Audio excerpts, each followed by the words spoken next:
Hello friends, welcome back ஸ்பெயினிஷான நண்பர்களே. இன்றைக்கி இந்த வீடியோவில் மிக மிக முக்கியமான ஒரு ஆன்மீக பரிகாரத்தை தான் இப்போ இந்த வீடியோவில் அதிரடியாக பார்க்க போகிறோம். அதிரடியாக பார்க்குறதுக்கு முன்னாடி எதை பற்றிய ஆன்மீக பரிகாரம், என்ன மாதிரியான ஆன்மீக பரிகாரம் அப்படிங்கிறத ஷேர் பண்ணுறேன். அதை முதல்ல இன்ட்ரோவில் தெரிஞ்சுக்குங்க. நாளை நாள் பார்த்தீங்கன்னு வச்சுக்கோங்களேன், மார்ச் மாதத்துடைய 27ஆம் தேதி. அதே போல் தமிழ் மாதம் பார்த்தீங்கன்னு வச்சுக்கோங்களேன், 12வது மாதமான பங்குனியுடைய 13ஆம் நாள். அதே போல் நாளை நாள் கிழமை பார்த்தீங்கன்னு வச்சுக்கோங்களேன், வியாழக்கிழமை. நாளை நாள் வரக்கூடிய இந்த வியாழக்கிழமை சாதாரணமாக வரக்கூடிய வியாழக்கிழமை கிடையாது. நாளை நாள் ரொம்ப ஸ்பெஷல் வியாழக்கிழமை என்று சொல்லலாம். அப்படி என்ன ஸ்பெஷல் வியாழக்கிழமை அப்படின்னு கேட்குறீங்களா? நாளைய வியாழக்கிழமை பிரதோஷமானது வருது. நாளை நாள் பிரதோஷம் மட்டும் இல்லாமல் மாத சிவராத்திரியும் வருது. இது ரெண்டும் வரக்கூடிய நாளை நாள் நீங்கள் இதை செய்தால் மிகுதியான பலன் உண்டு என்று சொல்லப்படுது. அப்படி என்ன செய்யணும், மிகுதியான பலன் எப்படி உண்டாகும் அப்படிங்கிற ரகசியத்தை தான் இந்த வீடியோவில் இப்போ நாம் பார்க்க போகிறோம். ஸோ இந்த வீடியோ ரொம்ப யூஸ்ஃபுல்லாக ரொம்ப இன்ட்ரெஸ்டாக இருக்கும். ஸோ வீடியோ ஸ்கிப் பண்ணாமல் பாருங்கள்.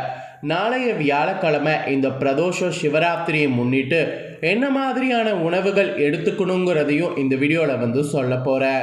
இந்த உணவுகள் மட்டும் நாளை நாள் எடுத்துக்கிட்டால் உடலுக்கும் சரி மனதுக்கும் சரி ரொம்ப நல்லது. ஸோ எப்படி உணவு எடுத்துக்கணும் அப்படிங்கிறத இந்த வீடியோவில் சொல்ல போகிறேன்.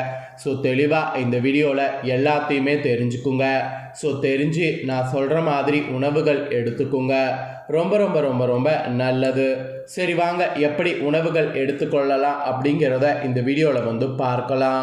அதுக்கு முன்னாடி ஒரே நாளில் பிரதோஷம் சிவராத்திரி வர்றதுனால நாளை நாள் வழிபாடு எப்படி செய்யணுங்கிற அந்த ஆன்மீக முறையை ஃபஸ்ட்டு பார்க்கலாம். அதுக்கப்புறம் உணவு என்னெல்லாம் எடுத்துக்கலாங்கிறத இந்த வீடியோவில் பார்க்கலாம். மனித வாழ்வில் பிறப்பு இறப்பு சுழற்சியை பார்த்த ஞானிகள் நம்ம அனைவரும் இன்னும் எத்தனை கோடி பிறவிகள் எடுக்க வேண்டுமோ என ஞான கேள்வியை எழுப்புகிறாங்க. ஆக்சுவலி இந்த பிறப்பு இறப்பு சுழற்சியை அருவருக்க வல்ல ஒரு இறைவன் இருக்கிறார்னா அவர் வேற யாரும் கிடையாது, சிவபெருமான் தான் ஆவார். அவரை வழிபடுவதற்குரிய ஒரு சிறப்பான நாளாக பிரதோஷமோ சதுர்த்தியில் வரக்கூடிய சிவராத்திரியும் சொல்லப்படும். ஆக்சுவலி நாளை நாள் பிரதோஷமோ சிவராத்திரி தினமும் வருது. அதில் நாளை நாள் பங்குனி மாதத்தில் பார்த்தீங்கன்னு வச்சுக்கோங்களேன் வருது. பங்குனி மாதத்தில் தேய்பிரையில் பிரதோஷ வழிபாடு வருது. நாளைய இந்த பிரதோஷ சிவராத்திரி வழிபாடால் ஏற்படக்கூடிய பலன்கள் என்ன என்பதை தான் இங்கு இந்த வீடியோவில் தெரிந்து கொள்ள போகிறோம். அது மட்டும் இல்லாமல் நாளை நாள் என்ன ஃபுட் எடுத்துக்கணுங்கிறதையும் இந்த வீடியோவில் பார்க்க போகிறோம். பங்குனி மாதங்கிறது ஆன்மீக சிறப்புகள் மிகுந்த ஒரு மாதம் என்று சொல்லலாம். இந்த மாதத்தில் வரக்கூடிய அனைத்து திதி தினங்களும் இறை வழிபாடு பூஜைகள் உற்சவங்கள் செய்வதற்கு ஏற்றதாக இருப்பதால் பல கோவில்களில் விழாக்களும் வைபவங்களும் இந்த மாதம் முழுவதும் நடைபெறும். அப்படியான பங்குனி மாதத்தில் வரக்கூடிய தேய்பிரை பிரதோஷ சிவராத்திரி நாளை நாள் சிறப்பான ஒரு வியாழக்கிழமை தினத்தில் வருது. அதுலேயும் பங்குனியில் வரக்கூடிய இந்த பிரதோஷம் சிவபெருமான் மற்றும் குரு பகவானை வழிபடுவதற்குரிய சிறப்பான இதில் இருக்கிறதுனால யாரும் வழிபாடு செய்யாமல் இருக்கக்கூடாது. இந்த பங்குனி தேய்பிரை பிரதோஷ தினமான நாளை நாள் பிரதோஷ வேளையான மாலை 4 மணிலிருந்து 6 மணி வரையிலான நேரத்தில் அருகில் இருக்கக்கூடிய சிவன் கோவிலுக்கு செல்லணும்.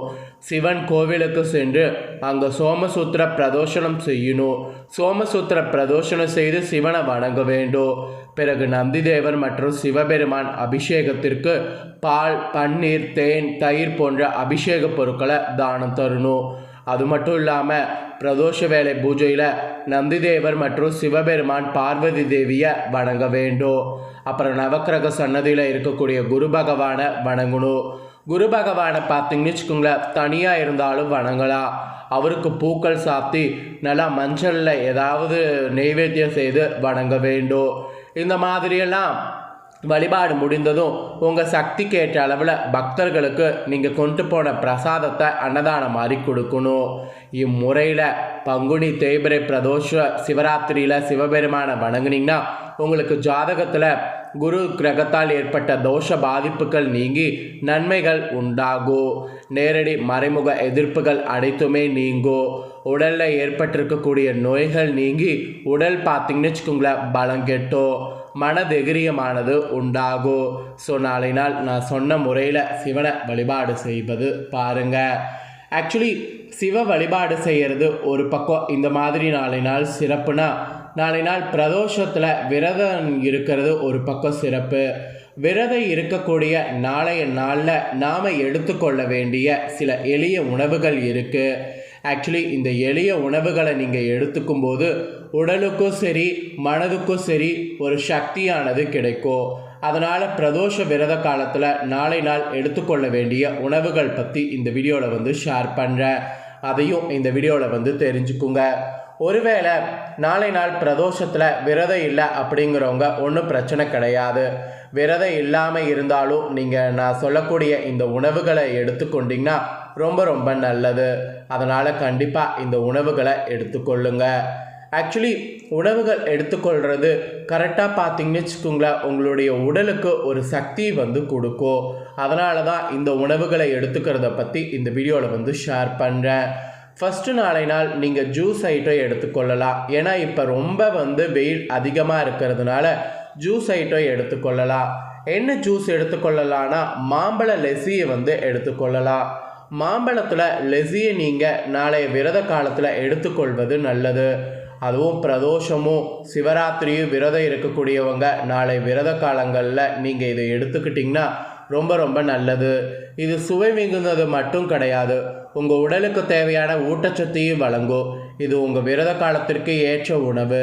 அது மட்டும் இல்லாமல் இந்த வெயிலில் இதை சாப்பிட்றது ஒரு வகையான குளிர்ச்சியாகவும் இருக்கும். ஸோ மாம்பழ லெஸ்ஸி செய்து எடுத்துக்குங்க. அப்புறம் உங்களுக்கு மாம்பழ லெஸ்ஸி சேராது அப்படிங்கிறவங்க ஃப்ரூட் சேலட் நாளை நாள் செய்து எடுத்துக்கொள்ளலாம். ஆக்சுவலி இதுவும் விரத காலத்திற்கே ஏற்ற உணவு தான். உங்களுக்கு என்னென்ன பழங்கள் பிடிக்குமோ அந்த பிடித்த பழங்களை நறுக்கி போட்டு கலந்து சாப்பிட்றது நல்லது. விரத காலத்தில் ஏதேனும் பழங்கள் சேர்க்கக்கூடாது என்றால் அதை மட்டும் தவிர்த்திடுங்க. மற்றபடி உங்களுக்கு எந்தெந்த பழங்கள் பிடிக்கும் சேர்த்துக்கலாம் அப்படின்னு இருக்கோ அந்த பழங்கள் எல்லாம் நல்லா கட் பண்ணி எடுத்து ஃப்ரூட் சேலட் மாதிரி செய்து சாப்பிட்லாம். உங்களுக்கு மாம்பழ லெஸ்ஸி பிடிக்கலனா இதை ட்ரை பண்ணலாம்.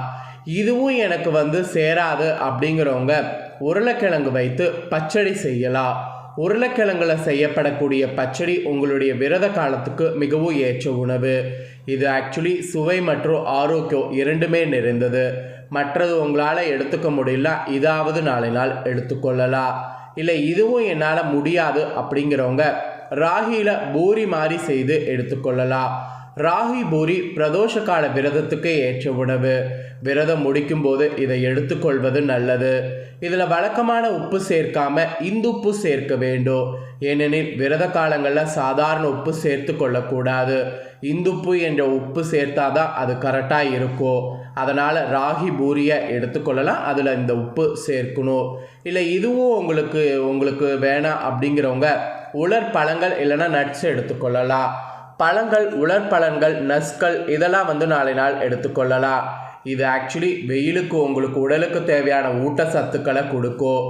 அதனால் நாளை நாள் நட்ஸ் வகைகளை எடுத்துக்கொள்ளலாம். நட்ஸுகள் எது வேணாலும் நாளை நாள் சாப்பிட்லாம், ஒன்றும் பிரச்சனை இல்லை.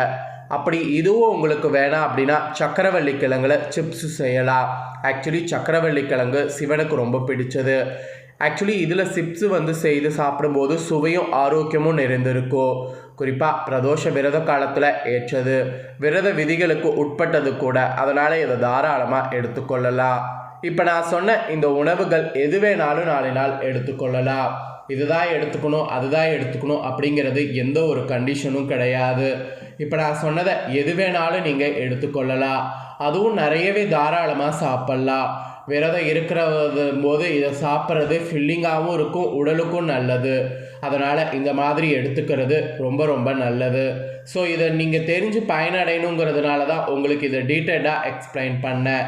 இந்த தாள்களை நீங்கள் தெரிஞ்சுக்கிட்டது போல் உங்கள் ஃப்ரெண்ட்ஸ் ஃபேமிலியில் இருக்கிறவங்களும் இதை தெரிஞ்சு பயனடையணும் அப்படின்னு நினச்சிங்கன்னா வீடியோ லைக் பண்ணி ஷேர் பண்ணுங்கள். வீடியோவை உங்கள் ஃப்ரெண்ட்ஸ் ஃபேமிலியில் இருக்கிறவங்களும் பார்க்கட்டும். அவங்களும் என்ன மாதிரியான உணவுகள் எடுத்துக்கொள்ளலாம் அப்படிங்கிறத இந்த வீடியோ மூலிமா தெரிஞ்சு இதற்கேற்ப உணவுகள் எடுத்து பயனடையட்டும். ஸோ கண்டிப்பாக வீடியோ லைக் பண்ணி ஷேர் பண்ணுங்கள். உங்கள் ஃப்ரெண்ட்ஸ் ஃபேமிலியில் இருக்கிறவங்களும் பார்த்து பலனடையட்டும். நெக்ஸ்ட்டு நம்ம சேனலில் நிறைய வீடியோ போடப்படும். அதை எல்லாத்தையுமே உடனுக்குடனே தெரிந்து கொள்ள மறக்காமல் நம்ம சேனலை சப்ஸ்கிரைப் பண்ணுங்கள். கூட பெல் பண்ண ப்ரெஸ் பண்ணிடுங்க. அதை பண்ணிட்டீங்கன்னா நான் போகிற மற்ற அப்டேட்டான எல்லா வீடியோஸும் உடனுக்குடனே தெரிந்து கொள்ளலாம். ஸோ மறக்காமல் சப்ஸ்கிரைப் பண்ணி பெல் பண்ண ப்ரெஸ் பண்ணுங்கள். நெக்ஸ்ட்டு இதே போல் சுவாரஸ்யமாக வேறொரு வீடியோவில் வந்து உங்களை சந்திக்கிறேன். நன்றி, வணக்கம்.